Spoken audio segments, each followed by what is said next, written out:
Welcome you all to Sarthi IAS. Guys, prelims 2024 examination is approaching. Only 10 days are left in the prelims exam. I'm sure सभी लोग थोड़े stressed out होंगे, कुछ लोग शायद थोड़े एक्साइटेड भी होंगे एग्जाम को लेके।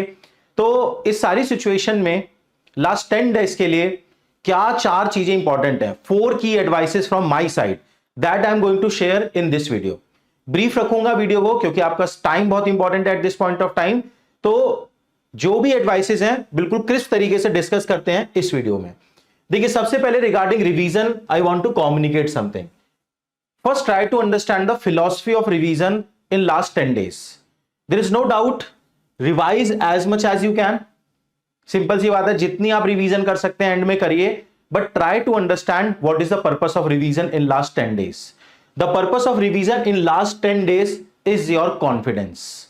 अगर आप लास्ट के 10 डेज में सोचो, ऐसा इमेजिन करो, कुछ लोग करते हैं इस टाइप की गलतियां कि पूरे साल मेहनत करते हैं, लास्ट के 8-10 दिन पढ़ाई नहीं करते, वहां से कॉन्फिडेंस नीचे जाता है और पेपर वाले दिन वो मेस्ड अप कर देते हैं चीजों को, है ना। तो revise as much as you can, but the purpose is your confidence. अगर आपने पिछले 1 या 1.5 या 2 साल में मेहनत की है तो you already have sufficient knowledge to crack the prelims exam. Last के 10 डेज कॉन्फिडेंस के लिए है ना। देखिए, इसका एक और मीनिंग है, मतलब क्या है कि लेट्स से कि आपने लास्ट में जो भी रिवीजन के टारगेट बनाए हैं, जो भी प्लान बनाए हैं, मोर ऑफन सब लोग एम्बिशियस होते हैं रिवीजन के टाइम पे और एक ऐसा प्लान बना लेंगे जो शायद एग्जीक्यूट ना हो पाए। मान लो आपने 100 पॉइंटर तक कुछ रिवीजन प्लान बनाया, अगर 80 पॉइंटर तक भी आप कर पा रहे हो तो you need not to be stressed about it कि वो जो 20 पॉइंट है वो मेरे छूट गए। ऐसा नहीं होगा कि वो 20 पॉइंट अगर आपने पहले पढ़े हुए हैं और आपने लास्ट के 10 डेज में नहीं देखे तो आपको वो बिल्कुल याद नहीं आएंगे एग्जाम में। समझ में आया कि रिवाइज करो बट अपने कॉन्फिडेंस के लिए। ऐसा नहीं कि कोई 1-2 पॉइंट छूट गए, कोई एक आधा सब्जेक्ट का कुछ आधा पार्ट 2-4 चैप्टर छूट गए तो you are being worried about it, है ना। आपका कॉन्फिडेंस बहुत इंपॉर्टेंट है लास्ट में, है ना। इसमें यह चीज याद रखना कि you need to give priority to major subject, है ना। जैसे पॉलिटी है, इकोनॉमी है, ज्योग्राफी है, मॉडर्न हिस्ट्री है, ये जो 4 मेजर सब्जेक्ट हैं इनको प्रायोरिटी दो जब आप आखिरी में रिवीजन कर रहे हो। Why I am saying this thing, देखिए इन 4 सब्जेक्ट में एक्चुअली अगर आप कोई इजी क्वेश्चन गलत करके आते हो तो उसका कॉस्ट बहुत बड़ा है ना। आपने लेट्स से कि कोई साइंस एंड टेक का मुश्किल क्वेश्चन आ गया, कोई लेट्स से कि एमैट ancient medieval art and culture का कोई मुश्किल क्वेश्चन आ गया, वो आपने नहीं किया, वो कॉम्पिटिटिव लैंडस्केप में ज्यादा मैटर नहीं करेगा। लेकिन अगर आपने polity, economy, geography, modern history, इन 4 से अगर कोई इजी क्वेश्चन आपने गलत कर दिया तो वो आपको बहुत ज्यादा इंपैक्ट करेगा आपके फाइनल रिजल्ट में, ठीक है। ये तो हुआ रिवीजन की क्या फिलॉसफी है ना। Obviously no new information at the end, है ना। बहुत ही ऑब्वियस सी बात है। देखिए यार, एक लेवल के बाद इस एग्जाम में इंफॉर्मेशन मैटर नहीं करती, आपका प्रेजेंस ऑफ माइंड मैटर करता है ना, आपका थोड़ा कॉन्फिडेंस मैटर करता है। तो इस पॉइंट ऑफ टाइम पे कोई न्यू इंफॉर्मेशन ऐड नहीं करना अपनी नॉलेज में, there is no benefit of it, है ना। अब रिवीजन के रिगार्डिंग एक ही चीज समझो, focus more on facts and confusing information in the last 10 days. मतलब जब आप रिवाइज कर रहे हो तो ऐसा नहीं हो सकता कि लाइन टू लाइन सब कुछ रिवाइज हो जाएगा और आप सारे पॉइंटर को इक्वल एम्फेसिस दे पाओगे, है ना। आपको यह ध्यान में रखना है आप रिवाइज करते टाइम जो कि फैक्ट्स हैं, जो आप बार बार भूलते हो या फिर कुछ कंफ्यूजिंग इंफॉर्मेशन होती है ना, उस इंफॉर्मेशन पे ज्यादा फोकस करो। जो रिलेटिवली लेट्स से कि कॉन्सेप्ट है ना, वो बस ऊपर से एक बार देखे और माइंड में रिवाइज किए एक्टिव रिकॉल के थ्रू और आप आगे बढ़ गए, ठीक है। अब देखो ऑर्डर ऑफ रिवीजन, मतलब लास्ट के 10 डेज में क्या ऑर्डर ऑफ रिवीजन होना चाहिए, मतलब पहले कौन सा सब्जेक्ट करें और 10th डे पे कौन सा सब्जेक्ट करें। तो इसको इस तरीके से आप ऑर्गेनाइज करो कि लास्ट में आप फैक्चुअल सब्जेक्ट रिवाइज करो, है ना। पहले conceptual subject like polity and economy revise करो और लास्ट में, लास्ट के 3-4 दिनों में you should be revising modern history and एमैक जो फैक्चुअल है। समझ में आया कि ऑर्डर ऑफ रिवीजन कैसा होना चाहिए, conceptual subject first and factual eight the and. Done, आगे बढ़ते हैं। नेक्स्ट है regarding current affair. Current affair का भी रिवीजन करना है आपको। देखिए करंट अफेयर में मैं एक सजेशन दूंगा लास्ट के 10 डेज में, हायरार्किकल तरीके से रिवाइज करें। हायरार्किकल मीनिंग क्या होता है कि all the information is not equally important, all the topics are not equally important. जो टॉपिक आपको ज्यादा इंपॉर्टेंट लगते हैं, इतना सेंस बन चुका होगा, जो भी सीरियस एस्पिरेंट है, 1.5-2 सालों से तैयारी कर रहे हैं, पीवाईक्यू सॉल्व कर रहे हैं, एक सेंस बन जाता है ना कि यार ये टॉपिक ज्यादा इंपॉर्टेंट है ना। तो जो ज्यादा इंपॉर्टेंट टॉपिक है उनमें ज्यादा टाइम लगाओ, और जो ऐसे वन लाइनर टाइप के हैं, है ना, उनमें कम टाइम लगाओ। डन, समझ में आया? कम टाइम लगाने का क्या मीनिंग है कि उन टॉपिक को डेप्थ में मत कवर करो, है ना, विड्थ में कवर करो। डन, आगे बढ़ते हैं। तो ये एडवाइसेस तो हुए रिगार्डिंग रिवीजन। सेकंड एरिया क्या कवर करेंगे? टेस्ट सॉल्विंग, है ना। काफी सारे लोग इस टाइप की गलतियां करते हैं कि आखिरी के 10 दिन में बहुत ज्यादा टेस्ट सॉल्व करने लग जाएंगे, है ना। देखिए मेरा क्या सजेशन है regarding test.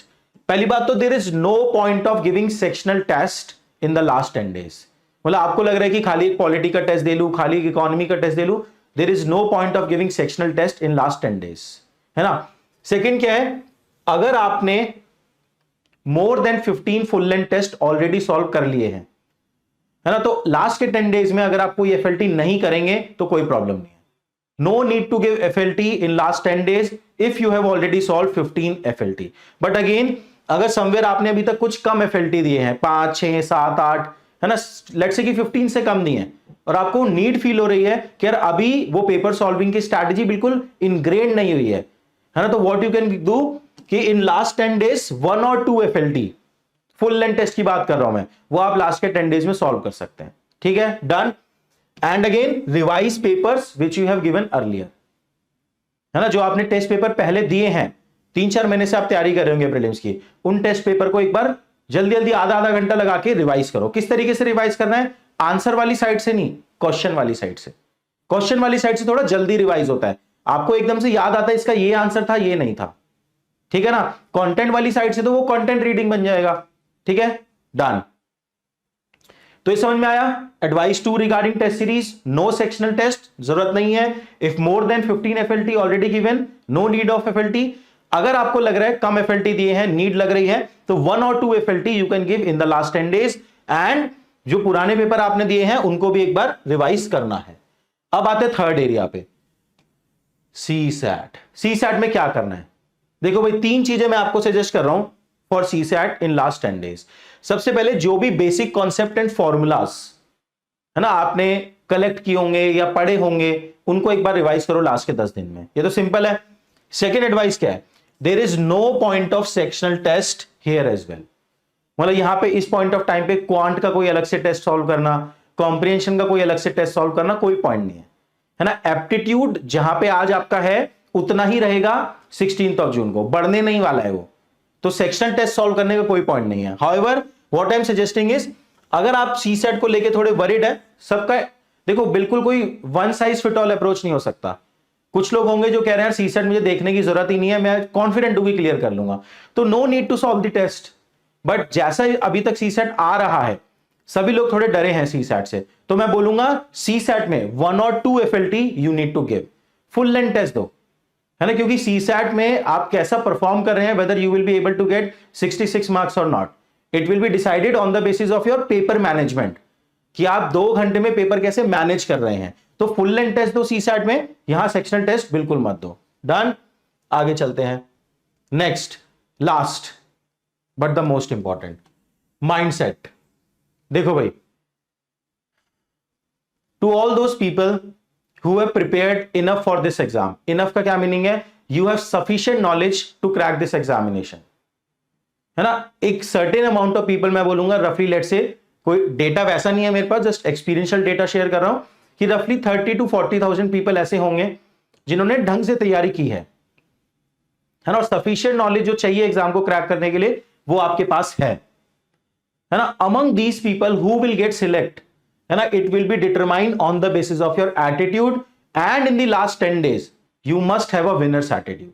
That is very very important to crack the prelims examination, है ना। देखिए जितने भी 1 डे एग्जाम होते हैं ना लाइफ में, चाहे इंटरव्यू हो या प्रीलिम्स हो, वहां पे winners attitude will make a की डिफरेंशिएशन, ठीक है ना। तो समझो यहां पे अब जितने भी लोगों के पास सफिशिएंट नॉलेज है एग्जाम क्रैक करने के लिए, बहुत सारे लोगों के पास होगी, है ना, उनमें से जो फिल्ट्रेशन होगा ना, जो मेरा एक्सपीरियंस है, वो इस बेसिस पे होगा कि आपने एग्जाम डे का परफॉर्मेंस आपका कैसे रहा। And many people will be nervous on the exam day, है ना। 16 जून को बहुत सारे लोग नर्वस होंगे एग्जाम देते time, which will eventually impact there result. Knowledge impact नहीं कर रही है, नॉलेज बढ़ा के कुछ नहीं होने वाला। एक सर्टेन अमाउंट की नॉलेज के बाद आप किस तरीके से एग्जीक्यूट कर रहे हो, वो ही डिटरमाइन करेगा आपकी सक्सेस, ठीक है ना। तो जो नर्वसनेस है पेपर वाले दिन, एग्जाम वाले दिन, वो ही रिजल्ट डिसाइड करेगा, है ना। और जो मेरा एक्सपीरियंस है, आपके एग्जाम डे की नर्वसनेस आपके एग्जाम से 10 डेज पहले क्या एटीट्यूड चल रहा है, क्या आपका माइंडसेट चल रहा है ना, उसका डायरेक्ट कोरिलेशन है। आप अगले 10 डेज किस तरीके से निकालने वाले हो, वो इंपैक्ट करेगा आपके एग्जाम डे का कॉन्फिडेंस। 2-3 चीजें यहां पे डिटेल में शेयर करूंगा मैं, है ना। देखो, मैंने क्या देखा है, लास्ट में मेहनत करते करते, अब बहुत पढ़ाई कर रहे हो, 3 महीने 4 महीने से लगातार शायद प्रीलिम्स की पढ़ाई कर रहे होंगे, दुनिया भर का ज्ञान आपने गैदर किया होगा, दुनिया भर की इंफॉर्मेशन आपने गैदर की होगी। ऐसे में क्या होता है, यू स्टार्ट थिंकिंग कि जो भी पेपर में आएगा वो आपको आता होगा, है ना। ये वहीं से बिल्टअप होता है कि आपको लगने लगता है कि पेपर आपको बहुत अच्छे से आता होगा। But remember this thing, this is UPSC and the kind of prelims they are making, eventually you will be shocked on the examination day, है ना। ऐसा नहीं होने वाला कि जो आप पढ़ के जा रहे हो मेजॉरिटी ऑफ चीजें वहां से आ गई, नहीं होने वाला। Expect paper to be difficult and it will also have some shock value. तो पहले से वो माइंडसेट रखो, अगले 10 दिन में ये मत सोचो कि जो भी रिवाइज करके जा रहा हूं यहीं से ही आने वाला है। रिवीजन का पर्पस मैंने आपको एडवाइस 1 में दिया, है ना। Expect paper to be difficult. जब कोई चैलेंजिंग सिचुएशन होती है तो जो इंसान का माइंडसेट उस चीज को लेके ऑलरेडी रेडी होता है, वो इजीली उस सिचुएशन को हैंडल कर पाते हैं, ठीक है। Second thing, have some faith confidence in your कर्मा/वर्क, है ना। देखिए, इस पॉइंट ऑफ टाइम पे बहुत सारी अनसर्टेनिटी दिखती है इंसान को, है ना। आपने बहुत मेहनत कर रखी है, पता नहीं होगा या नहीं होगा, है ना। तो यहां पे जो बिलीफ सिस्टम है ना आपका, वो बहुत इंपॉर्टेंट है। तो थोड़ा सा कॉन्फिडेंस रखें अपनी मेहनत पे, और अगर आप थोड़े रिलीजियस हैं तो थोड़ी फेथ रखें अपने कर्मा पे, ठीक है ना। You need some stability at this point of time. Next, focus should be on completing the daily task rather finding the answer to the question will I clear prelims this year। होता है या नहीं होता है बताओ मुझे। Last में ऐसा लगता है कि हम अपने आप को वैलिडेट करना चाहते हैं, हम किसी टेस्ट पेपर को देके आते हैं, उसके मार्क्स अगर अच्छे आ गए तो वी विल बी लाइक कि इस बार हो रहा है prelims. We keep on asking to our friends and searching for that validation, यार हो रहा है ना मेरा इस बार, हो रहा है ना मेरा इस बार।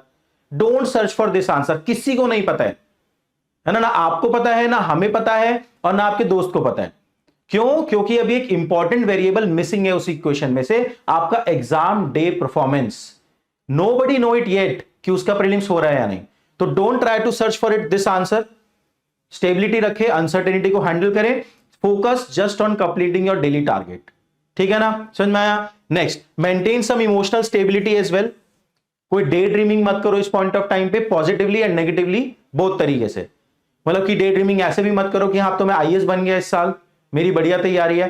फोकस अपने काम पे करो। ये सारे थॉट्स आपको इमोशनली अनस्टेबलाइज करते हैं, ठीक है ना। समझ में आया। और नेगेटिव भी मत सोचो कि नहीं हुआ तो क्या करूंगा, यार अब तो हो गया, 10 दिन बाद सोचेंगे ना। This is not the time to think. तो maintain your emotional stability as well. समझ में आया। तो दीज आर द 4 की advices from my side regarding your revision, regarding your CSAT, regarding your test solving and regarding your mindset, है ना। I hope this video help you। मिलते हैं next time. All the best मेरी side से examination के लिए। Thank you very much.